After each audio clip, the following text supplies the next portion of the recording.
नमस्कार, आप देख रहे हैं प्राइम न्यूज और मैं हूं आपके साथ आलोक शुक्ला। उत्तराखंड प्राइम में आप सबका स्वागत है। मुख्यमंत्री तीरथ सिंह रावत ने सचिवालय में रेल विकास निगम के अधिकारियों से बातचीत की है।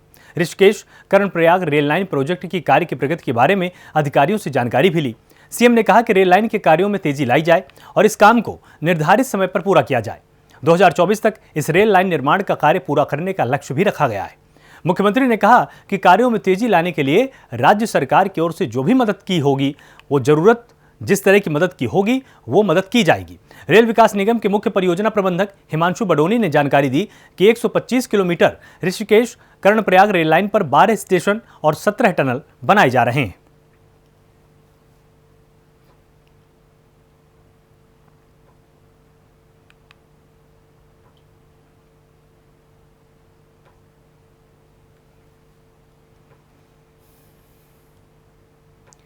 नई दिल्ली स्थित उत्तराखंड सदन में कॉर्पोरेट सोशल रिस्पॉन्सिबिलिटी के तहत Hyundai motor India foundation HMIF ने कोविड-19 से लड़ाई के लिए मदद की है।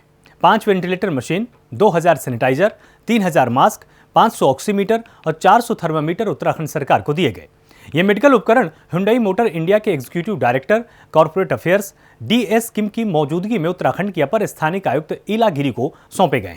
बता दें कि हुंडई केयर्स 3.0 के तहत HMIL से प्रोजेक्ट बैक टू लाइफ की शुरुआत की गई है। इसके तहत देश में कोविड-19 से प्रभावित राज्यों और शहरों में राहत के लिए अहम ऑक्सीजन उपकरणों की खरीद और आपूर्ति की प्रक्रिया को तेज किया जा रहा है। उत्तराखंड के अपर स्थानिक आयुक्त इला गिरी ने कंपनी द्वारा दी गई सामग्री के लिए आभार प्रकट किया। इस मौके पर हुंडई मोटर इंडिया के उच्च अधिकारी गिरीश, श्रीमती देवदत्ता और उत्तराखंड के वरिष्ठ चिकित्सा अधिकारी डॉक्टर प्रसून शिवराण मौजूद रहे।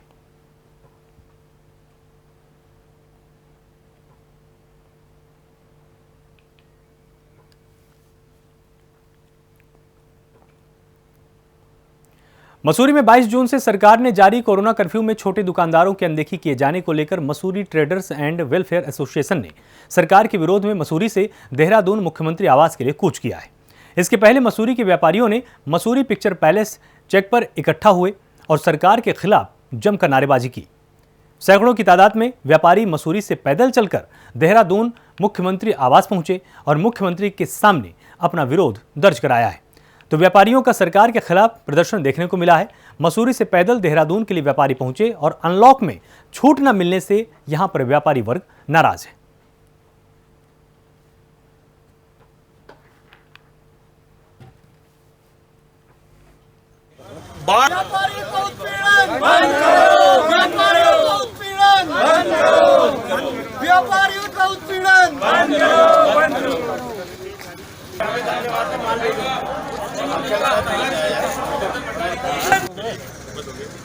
आग्रह कर रहे हैं, ये पर्यटन प्रदेश है। पर्यटन प्रदेश में जब पर्यटक स्थलों में आता है तो घूमना फिरना चाहता है। अगर बाजार बंद रहेंगे, पर्यटक स्थल बंद रहेंगे तो यहाँ पे पर्यटक क्या करेगा आके? इससे सिर्फ दुकानदार और व्यापारी का हित नहीं है, इसमें प्रदेश सरकार का हित भी है, क्योंकि उनको राजस्व इससे मिलता है और यहाँ पे एम्प्लॉयमेंट का सवाल भी है। प्रदेश की लगभग आधी जनता इससे डायरेक्टली एंगेज है। तो सबके हित में है कि माननीय प्रधानमंत्री जी ने भी कहा था, हमें जान भी बचानी है, जान भी बचाना है। हमें सारे SOP फॉलो करते हुए कोशिश करके अपने प्रदेश को खोलना भी है और सतर्क भी रहना है। देखिए, राज्य सरकार द्वारा पिछले 2 वर्षों में व्यापारियों की सुध नहीं ली जा रही है। व्यापारी परेशान है, पानी बिजली के बिल आ रहे हैं, किराया देना है, वेतन देना है, बच्चों की फीस देनी है, GST देना है, कोई आर्थिक पैकेज नहीं आया व्यापारियों के लिए।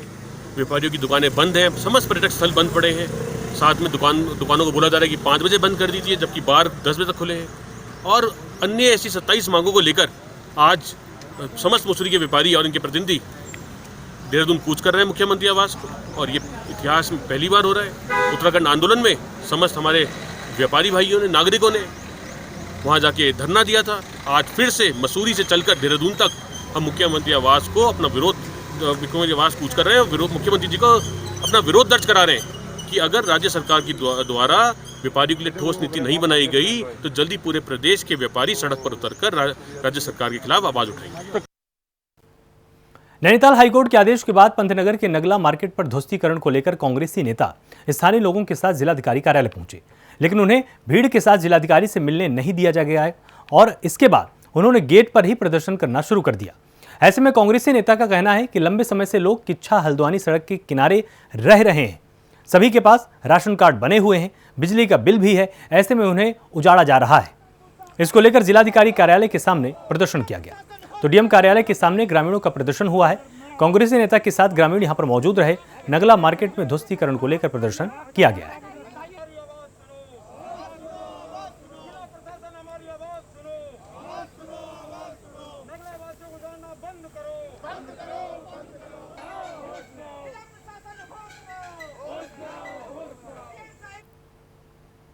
वहीं भारत तिब्बत सीमा को यातायात से जोड़ने वाला जोशीमठ मलारी हाईवे पर रैनी में क्षतिग्रस्त हिस्से पर सीमा सड़क संगठन की ओर से हिल कटिंग का काम पूरा कर लिया गया है। यहां पर अब वाहनों की आवाजाही शुरू करवाई जाएगी।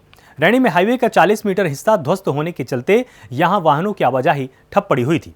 बता दें कि बीते 14 जून को ऋषिगंगा नदी के कटाव के किनारे रैनी गांव के निचले हिस्से में जोशीमठ मलारी हाईवे का 40 मीटर का हिस्सा ध्वस्त हो गया था, जिसके चलते यहां वल्ली रैनी के आवासीय भवन भी खतरे की जद में आ गए थे। ऐसे में यहां ग्रामीणों की ओर से विस्थापन की मांग को लेकर 2 दिनों तक हुए विवाद के बाद 17 जून को बद्रीनाथ विधायक के हस्तक्षेप के बाद हाईवे की हिल कटिंग का कार्य शुरू किया गया। इसके बाद बीआरओ की ओर से यहां 5 मशीनों और 200 मजदूरों की मदद से 150 मीटर हिल कटिंग कर हाईवे को वाहनों की आवाजाही के लायक इसको तैयार किया गया है।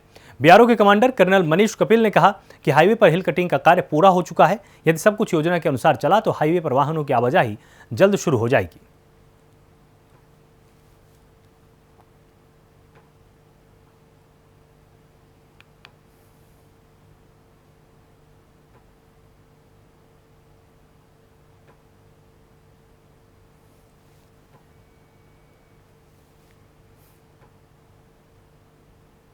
बीजेपी सांसद अजय भट्ट रुद्रपुर पहुंचे हैं, जहां उन्होंने स्वास्थ्य विभाग द्वारा गुरुद्वारे में बनाए गए वैक्सीनेशन सेंटर का निरीक्षण किया है। इस दौरान उन्होंने वैक्सीन लगाने के लिए आए युवाओं और बुजुर्गों से उनका हालचाल भी जाना है। उन्होंने वैक्सीन सेंटर पर वैक्सीन लगवाने आए लोगों से कहा, आप वैक्सीन लगवा कर जाएं और लोगों को भी वैक्सीन लगवाने के लिए जागरूक करें। तो सांसद ने वैक्सीनेशन सेंटर का निरीक्षण किया है, लोगों से वैक्सीन लगवाने की अपील की है और सांसद ने युवाओं बुजुर्गों का हालचाल भी जाना है।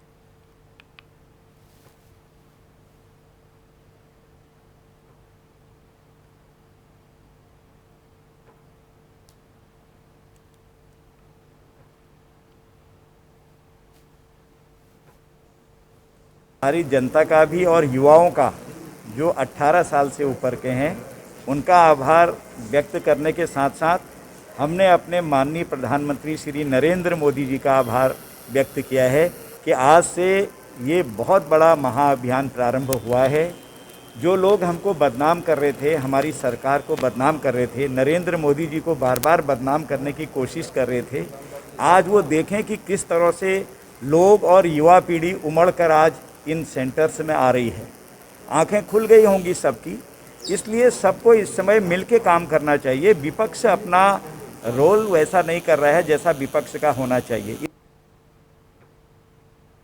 वहीं खबर नैनीताल से है। सरोवर नगरी में श्यामा प्रसाद मुखर्जी का जन्मदिन 6 जुलाई को मनाया जाएगा।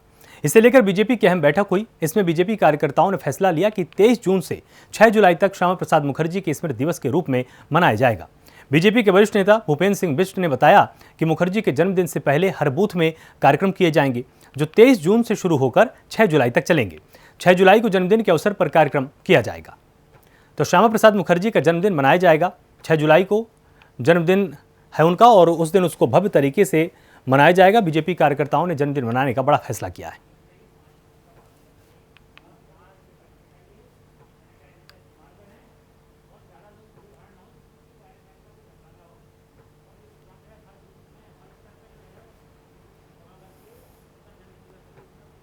कल को 23 तारीख को श्यामा प्रसाद मुखर्जी के स्मृति में नैनीताल मंडल में हर बूथ में ये कार्यक्रम चलेगा, जिसमें 10 लोग से अधिक लोग नहीं होने चाहिए वहाँ पे, और सामाजिक दूरी का उसमें पालन होना चाहिए, मास्क पहने हुए होने चाहिए, सैनिटाइजर का इस्तेमाल होना चाहिए। जिसमें कार्यालय यहाँ माननीय विधायक जी के कार्यालय में भी जो है यहाँ पे मंडल का जो कार्यालय है यहाँ पर भी प्रोग्राम होगा। उत्तरकाशी में विश्व प्रसिद्ध गंगोत्री और यमुनोत्री धाम में देवस्थानम बोर्ड के खिलाफ तीर्थ पुरोहितों ने अनिश्चितकालीन धरना शुरू किया है।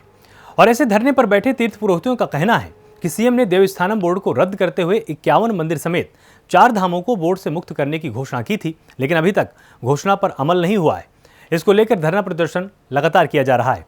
तो पुरोहितों का अनिश्चितकालीन धरना यहां पर शुरू हो चुका है।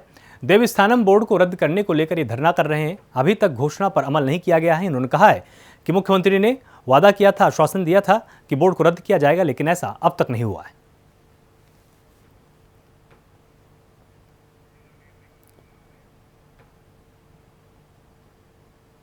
वहीं खबर पंतनगर से। बीते 1 महीने पहले नैनीताल हाईकोर्ट ने एक बड़ा फैसला दिया था। दरअसल नगला किच्छा राजमार्ग 44 और गोविंद बल्लभ पंत कृषि और स्वामित्व की भूमि से अतिक्रमण हटाने का फैसला दिया गया था। आदेश के बाद अब राजनीतिक लड़ाई तेज होती जा रही है। एक और सत्तारूढ़ बीजेपी विपक्षी दलों पर कोर्ट में पीआईएल दायर कराने का सीधे आरोप लगा रही है, तो वहीं विपक्षी दल भी बीजेपी सरकार पर गरीबों को उजाड़ने की साजिश बता रही है। इसे लेकर दोनों ही दलों के नेताओं की बैठकों का दौर जारी है। इसी के तहत नगला के गोला गेट स्थित चौराहे पर बीजेपी अनुसूचित मोर्चा के पूर्व मंडल अध्यक्ष महेंद्र कुमार वाल्मीकि के नेतृत्व में नगला वासियों ने एक बैठक आयोजित की और इस मुद्दे पर बातचीत की है। मैं कांग्रेस और माननीय तिलकराज बहड़ जी से कहना चाहूँगा कि उन्होंने अपने कार्यकाल में तो कुछ ऐसा किया नहीं कि जिसकी वो बातें कर सके, और कांग्रेस पूरी तरीके से नाकाम रही है सत्ता चलाने में, सरकार को चलाने में। आज माननीय विधायक जी की अगर मैं बात करूँ, माननीय विधायक जी राजेश शुक्ला जी ने यहाँ पर एकदम कहेंगे विकास की गंगा बहाई है, जिसकी वजह से इन लोगों के हाथ पैर फूले हुए हैं विपक्ष के विरोधियों के। उनको कोई मुद्दा नहीं मिल रहा, इसलिए वो माननीय विधायक राजेश शुक्ला जी को बदनाम कर रहे हैं, सरकार को बदनाम करने की साजिश रच रहे हैं। और रही बात नगला को उजाड़ने की या नगला को बचाने की बात करें, तो माननीय तिलकराज बहड़ जी से मैं एक क्वेश्चन करना चाहूँगा कि रुद्रपुर उनका अपना शहर उजड़ गया, उसको बचाने में कितने कामयाब रहे, ये मुझे ज़रा बता दें। ठीक है, उनके रहते हुए रुद्रपुर वो नहीं बचा पाए, तो नगला पंतनगर को क्या बचा पाएंगे। मैं उनसे निवेदन करना चाहूँगा कि इस तरीके की राजनीति ना करें, क्योंकि कोर्ट का काम है, कोर्ट से ही होगा, कानून का काम है, कानून से ही होगा। इस तरीके की राजनीति करने से कोई फ़ायदा नहीं है। और माननीय विधायक जी ने देखिए कितने बड़े बड़े काम किए हैं यहाँ पर, मेडिकल कॉलेज से लेके यहाँ पर अंतर्राष्ट्रीय हवाई अड्डे से लेके 3 नगर पंचायत से लेके बहुत कुछ काम इस तरीके का किया है। अभी कलकत्ता अमृतसर कॉरिडोर बनने जा रहा है, हमारे वहाँ भूमिहीनों के लिए ज़मीनों के योजनाएँ बनाई जा रही हैं। देखिए, जो जनहित याचिका लगाई गई है वो जन अहित याचिका लगी है, जनहित के उद्देश्य से नहीं लगी है। और जिसमें हमारे विधायक जी जो हैं उसको पूरे ज़ोर शोर से लगे हुए हैं कि ये जो है ऐसा ना हो करके। और माननीय उच्च न्यायालय में जो लगा हुआ है तो उसको उच्च न्यायालय का सम्मान करते हुए उनको सारी वस्तु स्थिति से अवगत कराया जाएगा, जिससे कि हम अपने उसमें